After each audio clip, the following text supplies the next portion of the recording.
저번 시간까지 했었던 베드로 전서는 박해를 받았던 초대교회 그리스도인들에게 전하는 위로의 내용을 기록한 서신이었습니다. 즉 외부에서 밀려오는 고난에 대한 위로와 격려의 내용을 다루고 있는 내용이었습니다. 반면에 오늘부터 시작되는 베드로 후서는 내부에서 일어난 문제, 즉 교회 안에 있었던 온갖 그 거짓 교사, 거짓 선지자들에 대한 문제를 다루고 있습니다. 거짓 교사, 거짓 선지자들, 이런 사람들이 어떤 사람들일까요? 이 사람들의 특징 중에 하나가 바로 윤리적인 그 의식의 부재였습니다. 하나님의 은혜로 구원을 받았기 때문에 더 이상 우리에게 있어서 윤리적인 삶은 중요하지 않다라고 주장을 했던 사람들이었습니다. 결국 그것이 그들의 사상을 따르는 사람들에게 그 삶을 방종으로 나아가게 했습니다. 교회 안에 그러한 잘못된 복음을 전하는 자들이 침투하는 것을 막기 위해서 베드로 후서를 기록했습니다. 편지글로 써서 성도들이 어떠한 삶을 살아가야 하는가, 이것을 가르쳐 주고 있습니다. 말은 태어나자마자 금방 걷고 뛴다고 합니다. 아기가 태어나면 금방 밥을 먹고 또 뛰어다니고 학교에 가고 직장 생활을 하고 그렇게 될까요? 결코 아닙니다. 처음에는 엄마 젖을 먹고, 그리고 우유를 먹고, 이유식을 먹고, 몸을 뒤집고, 그리고 기어다니고, 그리고 자꾸 넘어지면서 걸음마를 배웁니다. 그리고 또 이어서 말을 배웁니다. 아기가 걷게 되기까지 평균적으로 2000번 넘어진다고 합니다. 그렇게 수많은 실패를 딛고 노력해서 다음 단계로 하나씩 나아가는 것입니다. 영적인 원리도 마찬가지입니다. 우리가 은혜를 받았다면 그걸로 우리의 신앙이 완성될까요? 그걸로 우리의 신앙이 끝인 걸까요? 우리가 한번 은혜를 받았다고 해서 그것이 다 된 줄로 생각한다면 그것은 엄청난 오해요, 오산입니다. 성도로서의 인격과 아름다움을 갖추기 위해서 우리에게 많은 노력이 필요하다는 것입니다. 믿음의 성장은 저절로 이루어지는 것이 아닙니다.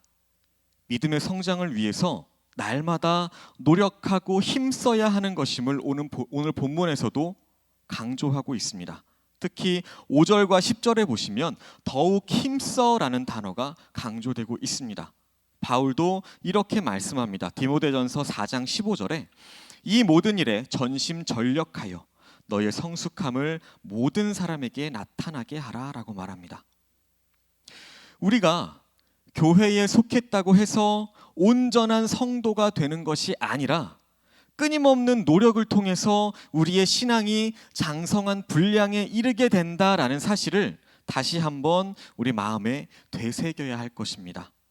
오늘도 함께 읽은 오늘 본문 말씀을 통해서 우리 한 사람 한 사람이 신앙생활을 어떻게 해야 하는가, 이것을 깨닫는 귀한 시간이 되시기를 소망합니다.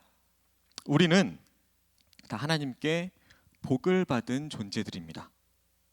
왜냐하면 하나님이 주시는, 그것도 값없이 대가 없이 주시는 은혜로 우리가 구원을 받았기 때문입니다. 베드로는 소아시아에 흩어져서 신앙생활을 하고 있는 성도들에게 본문 1절에 우리 하나님과 구주 예수 그리스도의 의를 힘입어 동일하게 보배로운 믿음을 우리와 함께 받은 자들에게 편지하노니라고 말합니다. 이 보배로운 믿음이 모든 사람들에게, 즉 유대인이나 헬라인이나 이방인들에게도 똑같이 주어졌다는 것입니다. 남녀노소 할 것 없이, 그러한 구분 없이 모든 죄인들에게 똑같이 주어졌다는 것입니다. 3절에 보시면 그의 신기한 능력으로 생명과 경건에 속한 모든 것을 우리에게 주셨으니 라고 말합니다. 신기한 능력, 이것은 곧 하나님의 능력입니다. 성도인 우리는 하나님의 능력으로 생명과 경건에 속한 모든 것을 부여받았습니다. 4절에서도 보배롭고 지극히 큰 약속을 우리에게 주사라고 말합니다. 이처럼 하나님의 부르심을 받은 우리는 아주 특별한 존재입니다. 하나님께는 관심의 대상이요, 사랑의 대상이고 또한 주실 복의 대상입니다. 이런 복은 나의 공로나 나의 노력에 의해서 얻어지는 것이 아닙니다. 내가 재물을 얼마나 가졌고, 내가 얼마나 잘생겼고, 내가 얼마나 많은 지식을 가졌는지 그것에 의해서 주어지는 것이 아닙니다. 우리가 하나님의 부르심에 동참할 수 있는 근거가 나에게 있는 것이 아니라 하나님의 능력에 달려 있다는 것입니다. 보배로운 믿음을 하나님이 주셔야 우리가 가질 수 있다는 것입니다. 내 힘만으로는 결코 하나님의 성품에 도달할 수 없습니다. 왜냐하면 우리는 다 죄인이기 때문입니다. 그런데 예수님의 보배로운 피로 말미암아서 우리가 그 부르심에 동참하는 자들이 되었습니다. 여기서 우리가 조심해야 할 것이 바로 내가 구원을 받았다는 이유로 신앙생활이 다 끝난 것은 아니라는 것입니다. 구원받은 사람으로서 신앙의 성장, 즉 성화의 과정이 반드시 필요하다는 것입니다. 거기에는 우리의 노력이 있어야 하고요, 우리의 헌신이 있어야 한다는 것입니다. 베드로는 보배로운 믿음을 가진 성도들에게 예수님을 알아가는 일에 더욱 힘쓰라라고 하는 말씀으로 우리를 격려해주고 있습니다. 이 편지를 쓸 때에 시대상을 살펴보면 이 편지를 쓰게 된 베드로의 심정을 조금은 이해할 수 있습니다. 교회 밖에서는 교회를 핍박하는 세력들이 계속해서 일어납니다. 그리고 교회 안에서는 잘못된 복음, 잘못된 진리를 전하는 이단들이 우후죽순처럼 일어나고 있었습니다. 그럴 때에 베드로가 환난과 핍박을 겪고 있는 성도들에게 베드로 전서를 통해서 내세에 대한 소망을 가지고 잘 참고 견디라고 격려를 해 주었습니다. 그리고 두 번째 편지인 베드로 후서를 통해서는 교회 안에서 일어난 많은 이단 사상들이 교회 안으로 침투하지 못하게 하기 위해서 열심히 배워서 알아야 하고 신앙의 성장을 위해서 더욱더 힘써야 한다라고 말씀하고 있습니다. 그래서 오늘은 항상 배우고 힘쓰는 교회라는 제목으로 함께 말씀을 나눠보려고 합니다. 먼저는 우리가 배워서 많이 알아야 한다라고 말합니다. 베드로 전서와는 다르게 베드로 후서에서는 예수님에 대한 지식이 신앙의 성장에 있어서 얼마나 중요한지 말해줍니다. 2절에 보시면 하나님과 우리 주 예수를 알므로라고 말합니다. 3절에서는 자기의 영광과 덕으로서 우리를 부르신 이를 알므로라고 했고요. 또 8절에서는 우리 주 예수 그리스도를 알기에 게으르지 않고 열매 없는 자가 되지 않게 하라라고 말합니다. 바울도 에베소서 4장 13절에 보시면 하나님의 아들을 믿는 것과 아는 일에 하나가 되어야 한다라고 말합니다. 그렇게 할 때에 우리가 예수 그리스도의 장성한 분량에 이르게 된다라고 했습니다. 물론 우리도 하루 이틀 교회 다닌 것이 아닙니다. 그리고 수많은 교육들을 받아왔습니다. 나름대로 예수님에 대해서 잘 알고 있다라고 생각을 합니다. 하지만 평생을 배워도 우리가 예수님에 대해서 온전히 알 수 있을까요? 그렇기 때문에 오늘 본문에서도 우리에게 예수님을 알아가는 일에 더욱더 힘써야 한다라고 강조하고 있는 것입니다. 그러면 우리가 왜 예수님을 알아가야 하는가? 이것에 대한 내용을 오늘 본문에서 함께 찾아보겠습니다. 먼저는 우리가 예수님을 알므로써 은혜와 평강이 더욱 많아지기 때문입니다. 2절에 보시면 하나님과 우리 주 예수를 알므로 은혜와 평강이 너희에게 더욱 많을지어다 라고 말합니다.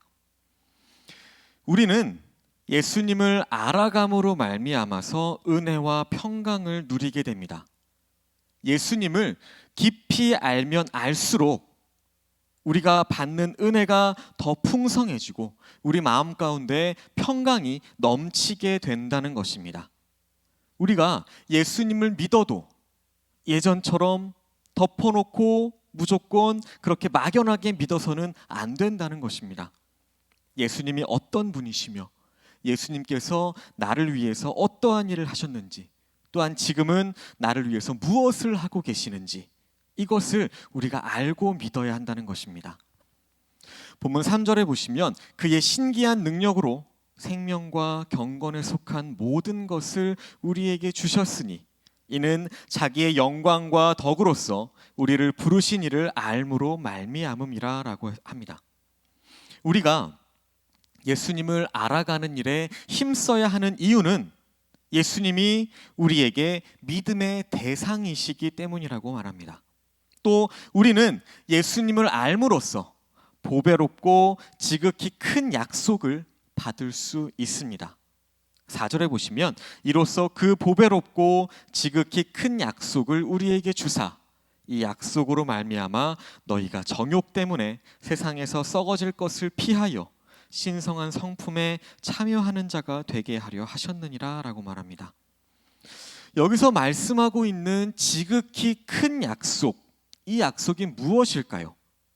우리를 하나님의 자녀로 삼아주시겠다는 약속입니다.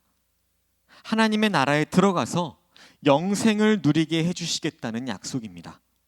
영원토록 우리를 버리지 않으시겠다는 약속입니다. 그리고 아버지 하나님께 충성하는 자들에게 영광의 상급을 베풀어 주시겠다는 약속입니다. 이런 보배롭고 지극히 큰 약속이 있기 때문입니다. 그렇다면 이러한 약속으로 우리가 이 세상에서 어떻게 살아가야 할까요? 우리는 썩어질 것들을 피해야 합니다. 모든 정욕과 유혹을 물리쳐야 합니다. 그래야 우리가 하나님의 성품에 동참할 수 있다는 것입니다. 이것은 성령의 능력으로 날마다 주님 앞에 거룩해져 가는 것을 의미합니다. 성경에서 말씀하고 있는 것처럼 하나님께서 거룩하시기 때문에 우리도 거룩해져야 한다는 것입니다. 하나님께서 온전하시기 때문에 그처럼 우리도 온전해져야 한다는 것입니다. 하나님이 자비로우시기 때문에 우리도 자비로운 사람이 되어야 한다는 것입니다.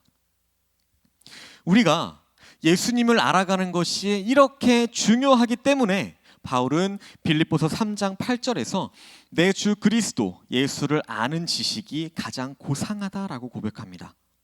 바울은 그 이전 사울이었을 그 시절부터 원래 지식이 굉장히 뛰어난 사람이었습니다. 하지만 그 어떤 것보다도 예수님을 아는 지식이 가장 뛰어나다라는 사실을 그 바울이 깨달았다는 것입니다. 그래서 바울은 예수님을 알아가는 그 지식을 얻기 위해서 자신의 모든 것을 희생하고 투자했다고 말합니다. 우리가 예수님을 알려면 더 열심히 배워야 합니다. 예수님을 알기 위해서 지금보다 더 많이 투자해야 합니다. 예수님을 알아가는 일에 더욱더 힘쓰는 성도님들이 되시기를 소망합니다. 두 번째로 우리가 믿음의 성장을 위해서 더욱 힘써야 한다라고 말합니다. 5절에 보시면 그러므로 너희가 더욱 힘써라고 합니다. 믿음은 하나님께서 우리에게 주신 선물입니다. 그리고 그 믿음을 자라게 해주시는 분도 바로 하나님이십니다. 하지만 신앙의 성장을 위해서는 자신의 노력도 굉장히 중요하다는 것입니다. 믿음을 갖게 되는 것, 이것으로만 만족할 수 없다는 것입니다. 지금보다 더 노력해야 한다는 것입니다. 그러면 우리가 더욱더 힘써야 할 것, 이것이 무엇일까요? 오늘 본문 5절에서 7절에 보시면 성도들이 추구해야 할 8가지의 덕목들이 나옵니다.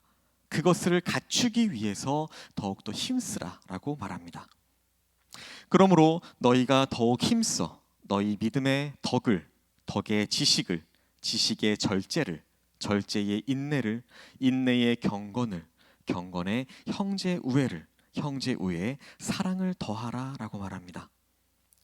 여기에서 말씀하고 있는 이 8가지 덕목은 신앙생활에 있어서 중요한 단계라고 할 수 있습니다. 가장 기본이 되는 믿음, 그 위에다가 덕목들을 하나씩 쌓아가는 일에 더 힘쓰라고 우리에게 말해주고 있는 것입니다.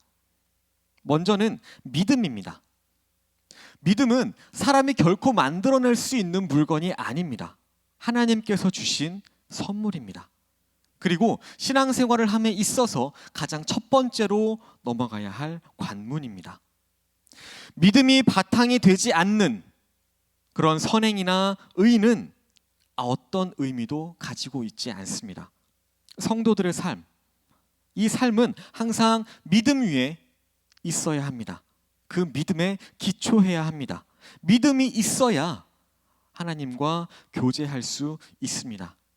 히브리서 11장 6절에서 이렇게 말합니다. 믿음이 없이는 기쁘시게 못하나니 하나님께 나아가는 자는 반드시 그가 계신 것과 또한 그가 자기를 찾는 자들에게 상 주시는 이심을 믿어야 할지니라.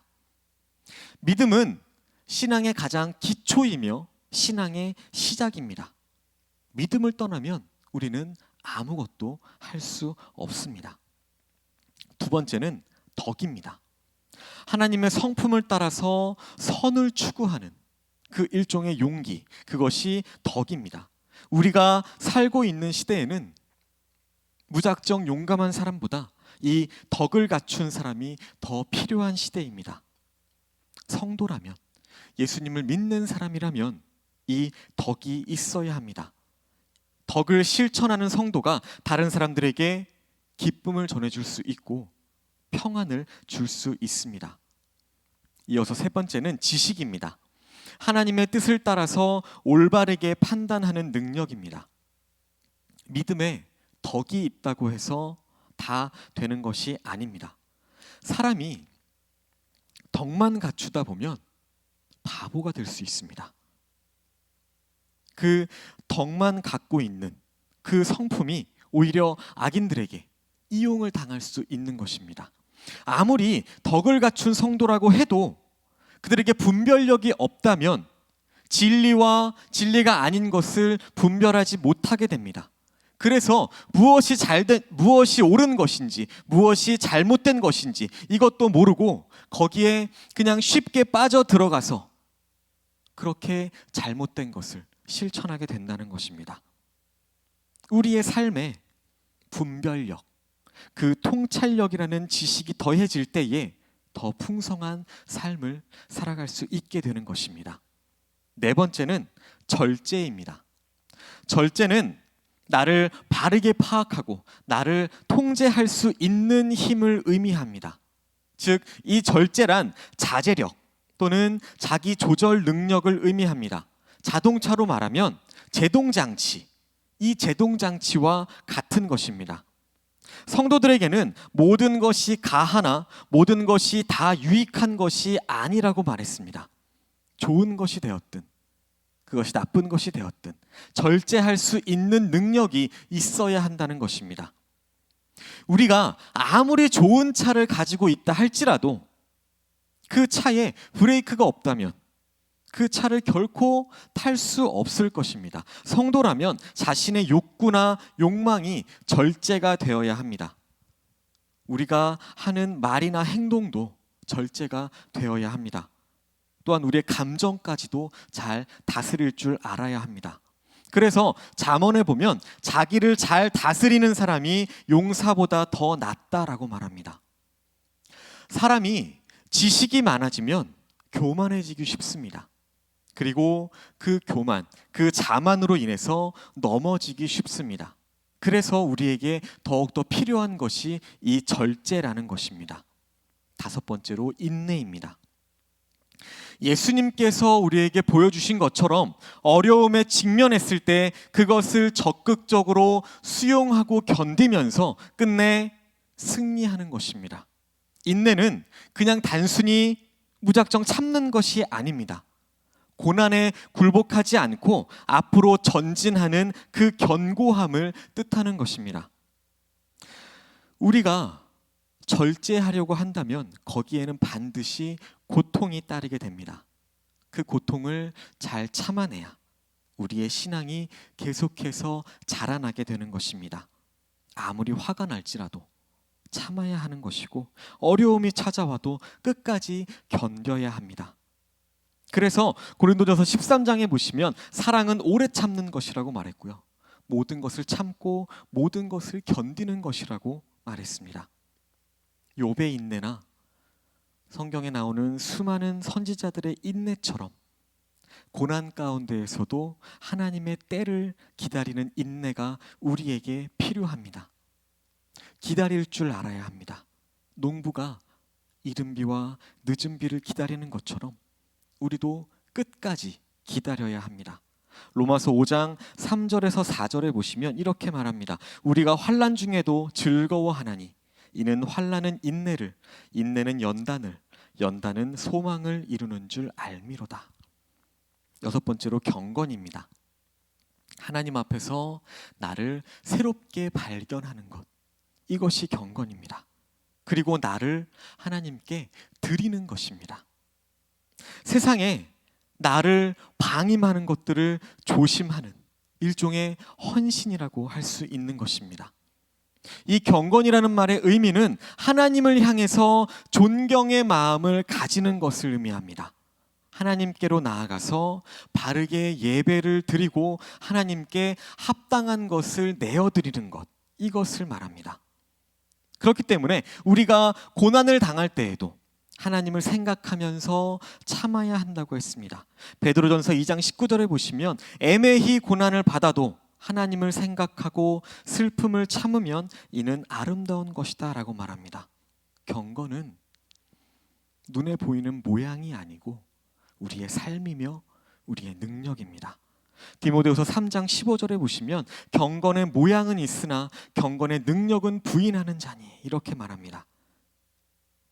마찬가지로 경건은 모양이 아니라 삶이라고 말씀해주고 있는 것입니다. 일곱 번째로 형제 우애입니다. 경건이 하나님께 대한 헌신이라면 형제 우애는 다른 사람들에 대한 희생과 봉사와 친절입니다. 하나님을 사랑하는 것, 곧 형제를 사랑하는 것입니다. 이런 사랑이 없는 경건은 바로 외식이고 위선입니다. 마지막 여덟 번째로 사랑입니다. 앞에서 말씀드린 그 모든 덕목들 위에 예수님이 십자가에서 보여주신 그 사랑을 더하면 성도로서 가장 완벽한 인격을 갖추게 되는 것입니다. 이런 8가지 덕목들은 성도들이 반드시 갖추어야 할 의무입니다. 바울이 갈라디아 교회에 보낸 편지에도 성령의 9가지 열매를 언급하고 있습니다. 디모데전서 6장 11절에도 성도들이 갖추어야 할 6가지 덕목, 즉 의와 경건과 믿음과 사랑과 인내와 온유도 비슷한 맥락입니다. 이런 8가지 덕목, 이것을 쌓아가는 일에 더욱더 힘쓰라고 오늘 말씀에서는 우리에게 권면해주고 있습니다. 또한 부르심과 택하심을 굳게 하는 일에 더욱 힘쓰라라고 말했습니다. 10절에 보시면 그러므로 형제들아 더욱 힘써 너희 부르심과 택하심을 굳게 하라라고 말합니다. 그리고 너희가 이것을 행한즉 언제든지 실족하지 아니하리라라고 말합니다. 여기서 굳게 한다, 이것은 내 믿음이 바르게 서 있는가, 이것을 시험해 본다라는 뜻입니다. 고린도후서 13장 5절에 보시면 너희는 믿음 안에 있는가 너희 자신을 시험하고 너희 자신을 확증하라. 예수 그리스도께서 너희 안에 계신 줄을 너희가 스스로 알지 못하느냐. 그렇지 않으면 너희는 버림받은 자니라 라고 말합니다. 우리는 우리 자신을 날마다 점검해 보아야 합니다. 내가 확실하게 거듭난 사람인지, 내 인격이 날마다 주님을 향하며 날마다 주님께로 새로워지고 있는지, 내가 믿음 안에 바르게 서 있는지, 이러한 것들을 힘써서 살피라는 것입니다. 내가 하나님을 참되게 믿고 있는가, 내가 하나님의 자녀로서 합당한 삶을 살아가고 있는가 힘써서 자기 자신을 점검하고 살피라는 것입니다. 그렇게 해야 절대로 실족하지 않게 된다는 것입니다. 마지막으로 이렇게 배우고 힘쓴 결과에 대해서 또 우리에게 말해줍니다. 11절에 보시면 이같이 하면 우리 주 곧 구주 예수 그리스도의 영원한 나라에 들어감을 넉넉히 너희에게 주시리라 라고 말합니다. 여기에 우리가 반드시 알아야 할 진리가 들어 있습니다. 먼저는 우리의 구원이 장차 하나님의 나라에 들어감으로 말미암아서 완성이 된다는 것입니다. 본문에 보시면 영원한 나라에 들어감을 넉넉히 너희에게 주시리라 라고 말합니다. 여기서 영원한 나라, 이것이 하나님의 나라를 의미합니다. 하나님의 나라는 우리 마음속에도 있습니다. 가정 속에서도 하나님의 나라를 경험할 수 있습니다. 교회를 통해서도 하나님의 나라를 경험할 수 있습니다. 왜냐하면 예수님께서 계시는 곳, 그것이 바로 천국이기 때문입니다. 또 하나님께서 다스리시는 곳, 그곳이 천국이기 때문입니다. 하지만 구원의 완성은 장차 우리가 하나님 나라에 정식으로 들어가야 완성이 되는 것입니다. 지금 우리가 살고 있는 세상에서는 사람들이 이렇게 말합니다.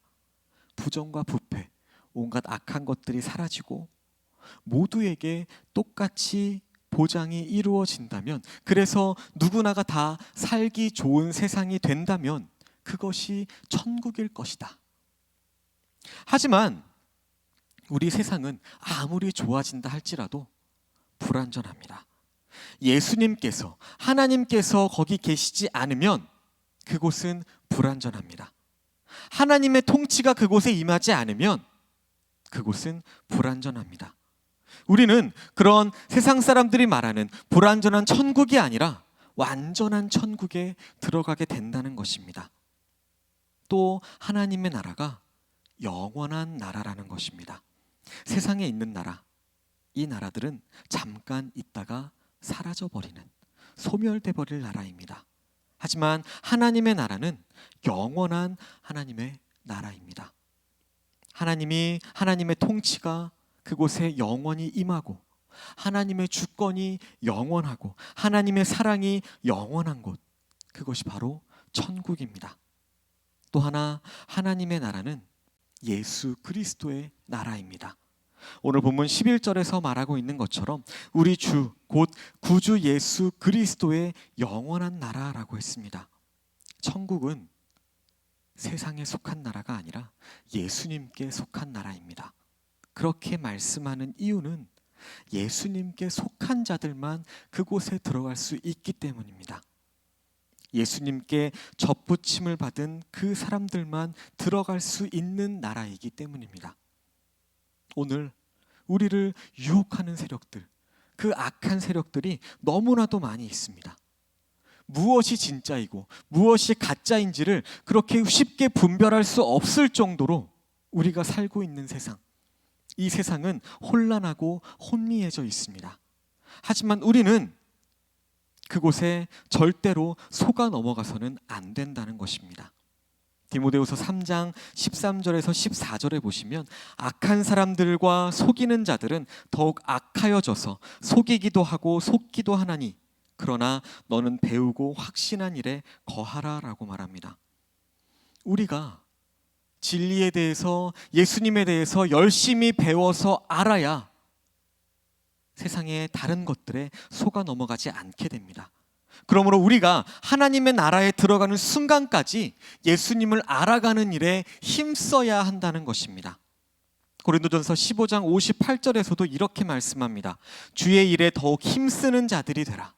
데살로니가전서 4장 1절에서도 너희가 마땅히 어떻게 행하며 하나님을 기쁘시게 할 수 있는지를 우리에게 배웠으니 곧 너희가 행하는 바라 더욱 많이 힘쓰라 라고 말합니다.